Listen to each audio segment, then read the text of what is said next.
What's going on, guys? MariK here, back with another Dragon Ball Super deck profile. This weekend, we had planned to play something completely crazy, and then some real-life stuff happened, and we just weren't feeling it. We weren't feeling being competitive, so instead, we decided to go to the opposite end of the spectrum and play something that is not in the least bit competitive. My boy, Vegito. What do you call a Vegeta and a Goku? Vegito sounds alright. I feel like the Vegito leader is severely underrated. Sure, he doesn't do as much as he could do compared to some of the newer leaders, but just the fact that he makes all Goku red, green, and blue is so fucking useful, and it gives you so much of a variety of Goku and Vegeta cards you can play that you don't have to even run a Vegito deck. Like, you don't have to have Vegito in the deck to play it, but I do because I love Vegito. When he attacks, you can place a card from the top of the deck to the drop area, and he gains 5,000 if it was a red card. Most of the cards are going to be red since he makes all of them red even in the deck, so usually you're going to hit that. There are very few times that I don't hit that, but I don't really care so much about getting the extra 5,000. It's more about getting a card in the drop area, and you'll understand why in a second. When he awakens, we have Fusion Warrior, Super Saiyan Vegito. Call me Super Vegito. He still makes all of your Goku and Vegeta red, blue, and green. When he attacks, you draw a card, and if there are a total of 10 or more Goku and Vegeta in your drop area, he gains 5,000 and double strike. We came close to having that. I think we might have got it one game this weekend, but that ability really doesn't matter, and we never go for that anyways. So the first game of playtesting we did with this deck right before the tournament, I realized that we needed a good solid one-drop to play, just something to play to help you draw a little bit, and I couldn't really figure out what to put in, so we made the split-second decision to just take him straight out of the side deck and throw in 4 time-control Cronoa. Not that she really mattered too much, because not a lot of people play Shugesh, but it's just the fact that you can play her for any color energy, you draw a card, and then she's there for combo fodder. I thought about putting in the blue Kai that we ran in our Gotenks deck that lets you draw a card as well and makes them discard if they play a card in your turn, but I didn't feel like digging them out of my Gotenks deck, so we went with Cronoa instead because she was just right there. And it actually turned out to work pretty well in our favor. So the main focus of this deck, and I had wanted to do this for so long when this card came out, and it just took me forever to actually get the time to play it because I was trying to work on so many other projects, and a lot of people have been asking for a lot of different deck profiles. But this deck was centered around running Dimension Support Trunks, and I definitely wanted to run it too because I love the art on this card, and we have 4 foils of it. So you overwhelm him for 1 energy, as long as you have 3 in your drop. When you play this card using overwhelm, you choose a skillless battle card with an energy cost of 2 or less from the deck and play it, and then he gets critical, the card you played, it gets critical for the duration of the turn. So normally what I would do is bring a card out with this Trunks, and then either attack with the leader or attack with a battle card and just combo this Trunks to be able to get another card, to put himself in the drop for, you know, the next Trunks that I play. Same thing with, that's why we used the Vegito's ability on the Unawakened side. It wasn't so much to get that extra 5,000 for attacks, it was literally to fuel for you getting your Overrealm every turn to play the Trunks. Now, of course, because we run that Trunks, we obviously run a lot of vanilla Goku and Vegetas. The first one up is Super Saiyan Son Goku. He's the 2 cost 20k blue, and even though he costs 2 blue, since all of your energy are going to be red, blue, and green anyways, you can play him if you needed to. He's a easy, cheap 20k that you can just drop for additional attacks. We also ran 4 Super Saiyan Blue Son Goku, who is basically the same thing, except this one's yellow. We have him in the deck because not only is he a 2-drop 20k, you can't play him because we're never going to have 2 yellow energy charged. So you can't hardcast him, but you can charge him. He'll be all 4 colors, and you can still bring him out with Trunks. Him being 4 colors gives you the option to side deck stuff like Crusher Ball if you wanted to, or side deck Nimbus, or even Bad Ring Laser if you wanted to go that route as well. Then to round out the Goku cards, we had 4 Super Saiyan Son Goku. It's a 2-drop 15k from Union Force that never really saw much play, and for good reason, but I liked him in this deck, and it was another Goku that we could play. I did consider running a couple of the 1-drop blue Gokus from set 1, unless you look at the top 7. But I don't really want to draw into the Gokus. I can hardcast them, but I didn't really want to because I wanted to bring them out with Trunks. The only viable reason that I considered running that Goku to begin with is because it's a cheap one-drop Goku we can get out to, be able to make our Union Fusion our Union Potara a little easier. Now for the Vegeta side, we ran 4 Super Saiyan Vegeta. He's also a 2-cost 20k blue, so he's easy to hardcast if you really needed to. And then we ran 2 of the green 15k Vegeta from Alright, Kakarot. From Union Force. Now, I had 4 in here. I had 4 of them in here, but again, during playtesting, I found that I needed more battle cards that I wanted to actually, hardcast instead of just bringing out with Trunks' ability. So we took 2 of those green Vegeta out to put in 2 Glory Obsessed Prince of Destruction Vegeta. Tell me what has more meaning than your own strength! In hindsight, I probably would run 4. Because this card is just too damn good. He's too good, and that Vegeta helped me win games. Then lastly, to wrap up the Vegeta support, of course, we've got 4 double shot Super Saiyan 2 Vegetas. You can literally play him for 1 energy of any color, and then bam, you've got a free Vegeta on the board for your fusions. Speaking of fusions, then we've got 2 Lightning Speed Vegito. Alright! Union Potara him for 3 energy of any color, and he can attack battle cards in active mode, which is really helpful. I just don't get to take advantage of it a lot of the time, but it is nice to have, and a lot of people tend to forget about that, including myself. And at the end of the battle, after this card attacks, you can place the top 10 cards of your deck in the drop area, and then choose up to 1 Vegito with 25,000 power from your drop area, and evolve it into this card in active mode. So, you're going to get 2 attacks with this guy, basically. You're going to get your first attack, and even if it's negated, because a lot of people don't seem to know this as well, if you negate it, that auto still goes off. He's still going to evolve, and it's still going to come out in active mode. And our target of choice to evolve into is Hyper Rush Super Saiyan Blue Vegito. Vegito! Yes, we could run Repeated Force. I love Repeated Force. I think the SPR is much better than this one, but I don't know. I feel like being able to use his abilities is so much better than just gaining a lot of attack power. Though I do have another build that I want to try and attempt with Repeated Force. So you can Union Potara him for 5, but you're really never going to do that. He has Triple Strike, and when you play this card, if your leader card is Vegito, you choose one of your opponent's battle cards and up to one of your opponent's cards in their hand and place them in the drop area. Then you get to draw 2 cards, and then you can choose up to 2 cards in your life and add them to your hand. So you're going to +6 with this card. You're going to get rid of 2 of their cards, you're going to draw 2 cards, and then if you wanted to take 2 cards from life, bam, there's another 2 cards. Like, this Vegito is insane. And then he's got Triple Strike. He's a fantastic finisher. Then, as controversial as it seems for our super combo, we ran 4 Master Roshi Martial Expert. He's the one with Sparking 5 that lets you get his ability if you have 5 or more in your drop. Now, it is kind of contradicting for us to play a Sparking super combo with Repeated Force with Overwhelm Trunks. I realize that. I understand that.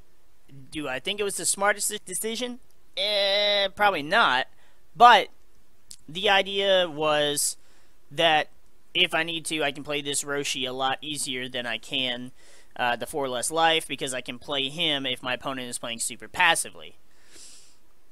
And it was easy to play around the Trunks with the Vegito, because the Trunks is just, warping a few cards at a time.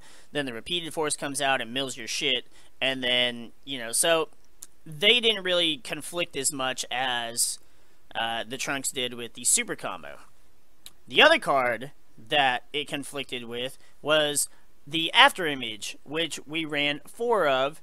It's a great, amazing counterattack. It says if your leader is red, choose up to 1 of your cards, and it gets plus 40,000 power for the duration of the battle, and choose one of your opponent's battle cards and it gets minus 10,000. So it's a 50,000 difference. It doesn't negate the attack, but they'd have to combo 50,000 power just to be able to match whatever your card is at, and that's usually not worth it. And it also has Sparking 5, so if you have 5 cards in your drop area, you can play it by taking 1 life instead of paying an energy cost. Great card, got me out of a lot of jams this weekend. Then, just for good measure, because it's like a defensive Sensu Bean, we ran 4 Unending Awakening.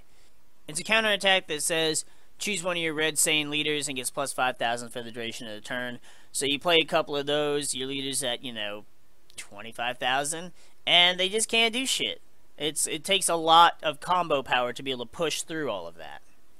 Round 1, our opponent was playing freaking Mecha Veggies, which I'm not sure if that was fortunate or not. I guess it was just lucky enough that we did end up putting in the 4 Cronoas for our 1-drop, because game 1, when I saw the Mecha Frieza, I kept the Cronoa that I opened with before my mulligan, and that was literally the first card I played, so we shut that down pretty quick. Game 2, I didn't see one at all, and then game 3, I did see one.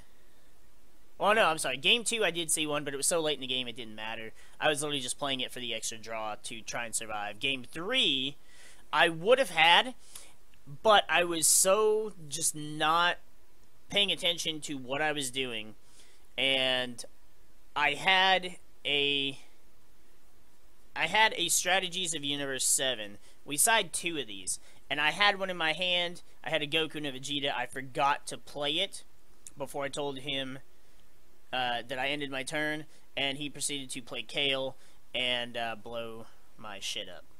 And it would have won me the game because they would have survived. I would not have been killed that turn. And then on the next turn, I would have been able to play Super Saiyan Blue Vegito, the Savior. So when the Hyper Rush didn't seem to be working, when Lightning Speed didn't seem to be working, I would side in the Savior. You're going to play him later anyways, and I wasn't getting to play Lightning Speed as early as I wanted to, and this card's just great. He's got an extra 5,000 power, and the fact that he gets dual attack just allows him to just do so much stuff, and this actually put in a lot of work for me. I think this is what got me our game that we won against the Mecha Frieza. And unfortunately, we did end up going into time, and we drew it out because I had enough stuff to defend myself. When I made my push, I pushed everything I had to try and win. I couldn't do anything to, get the final damage in, because he was still at 6 life. But I had gotten rid of all of his resources. So he had literally no cards to really do anything with. And on my turn, I had 3 open energies. I had an Unending Awakening and an After Image and a double shot Vegeta. Like, there was no way he was getting through that defense. So we just ended up, he ended up saying, admitting he couldn't do anything about it. That ended up being a draw. And we went into round 2 of the draw, which sucks. But, that's kind of what happened. And of course, since we were playing against Mecha Frieza, he, you knew he's running Cold Bloodlust. And so we ran 3 minus Killy zones. Well, we ran them in the side deck anyways, but we sided them in against him. I don't know if it did work or not, because I don't know if when I played them, if he had Bloodlust. But we did draw into them, we did get to use them. Plus, it gets you an extra draw, so you only have to remove 3. So since it's not the same as Overrealm, like, I'm not really hindering my deck strategy, and that's one of the reasons I really like that card. Round 2, we ended up playing against Shenron Universe 7 Victory Strike. Oh boy. It's like playing against Frieza Victory Strike, except it's faster. It's so annoying. It's just as passive, because they're not going to attack you with anything until they can, Victory Strike you to death.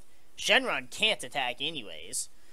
And it just, you, quote-unquote, awaken so damn fast that it's ridiculous. And the draw power is even better than Frieza is.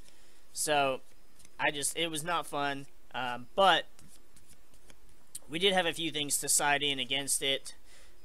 We did side in the Dark Power Black Mass Saiyans, which I thought would help, and in a way it did. Granted, my opponent did not play Child's Wish. The only thing they played with World Peace was the 5-drop Yellow Goku to go into the 8-drop to go into Victory Strike. So his second ability really didn't trigger for us. However, he was a 15k 1-drop that we could awaken ourselves with. So he did still pay off, just not in the way that I wanted him to. And then, because it was Victory Strike, and we run a deck that is all blue, basically, to Mafuba. Still one of the greatest defensive cards, except when it gets Battering Lasered. And that's what happened the one time I saw this card. The one time I saw it, it got Batteringed, and, yeah, I lost. But that was the only time I let my opponent get Victory Strike out to begin with. So, that was that. Game 3, we went hard, fast. We just went in, all in, and we actually forced our opponent to combo using the Victory Strike, and just got their hand down to nothing, and ended up making it for game there. Round 3, we played against Lord Slug, which, it doesn't do anything in the meta. I don't really see why, because it's annoying as all shit. But I guess it's because most of the time people are playing shit that can just wreck Lord Slug, and I can kind of understand that. But because the front side isn't really the problematic side. That's not the side that annoys me. Like taking a card from life to give him crit, that's not really a big deal. It's the Awakened side where he goes, I discard a card, you discard a card. Oh, but then I played this Enilaza or whatever that gargoyle-looking fuck is, and oh, he attacks. He makes you discard a card. Then he's also got crit. But then I'm also going to play the Overrealm Toa that makes you discard a card because my leader's green, and it's so much, and I friggin' hate it. But the easiest way to deal with it is to just keep KOing the battle cards, because, you know, the Lord Slug stuff all has, like, bond for Lord Slug and whatever, or for Slug's army. And the easiest way I found to do that was with Double Impact Krillin. I feel like this is a card a lot of people forget about, but in my opinion, this is one of the best green cards, and definitely one of the best cards we got out of the World Tournament set. Because you play him for 2 energy, he comes out, KOs a battle card, ignoring barrier. So, that right there just says, oh, that, I want it dead. Even better, it KOs Brienne. Well, it KOs Brienne, the little 2-drop bitch, which is what I expected him to be playing, because my teammate, yeah, he just, he likes pissing people off, so that's what I expected. But he decided to piss people off with this deck instead, which the Krillin still worked out fine. I still think it's a good side deck option, especially if you're running green. But we managed to take that one 2-0, and unfortunately, because of our draw, we did end up getting 2nd place. But hey, a draw is not a loss. It's not exactly a win, but it's not a loss, so technically we went undefeated, so I'll go ahead and take that. This deck did a lot better than I expected it to. I really thought this was literally just a fun deck, but it's because the Vegito leader just lets you do so much stuff. That's literally it. The Vegito leader is so good and allows you to play around with so many different cards, and I think that's why I always seem to do good with it. I don't necessarily think it's the build, because, like, the Trunks didn't really help me as much as I thought it would, and neither did the Vegitos. It was more or less just the way that the Vegito leader allowed me to adjust my strategy so much to play, and I think that is what sets him apart from some of the other leaders. But that's going to do it for this deck profile. If you guys enjoyed this video, if you guys are a fan of Vegito, or you're like me and you still want to make him somewhat playable in this ridiculously aggressive format, make sure you hit that like button down below for us. You know, we appreciate the support. We appreciate all of our subscribers as well. We're so close to getting to 1,400. I was hoping to hit 1,500 by the end of December, but it doesn't look like that's happening. It doesn't look like that's happening. Neither is our English, apparently. But hopefully we can make it to 1,400 before the end of the month, before the end of the year. That would be super dope. And if not, you know, no big deal. We will hit it soon enough. But with that, we're going to go ahead and get the freak out of here now. And we'll see you guys in the next video.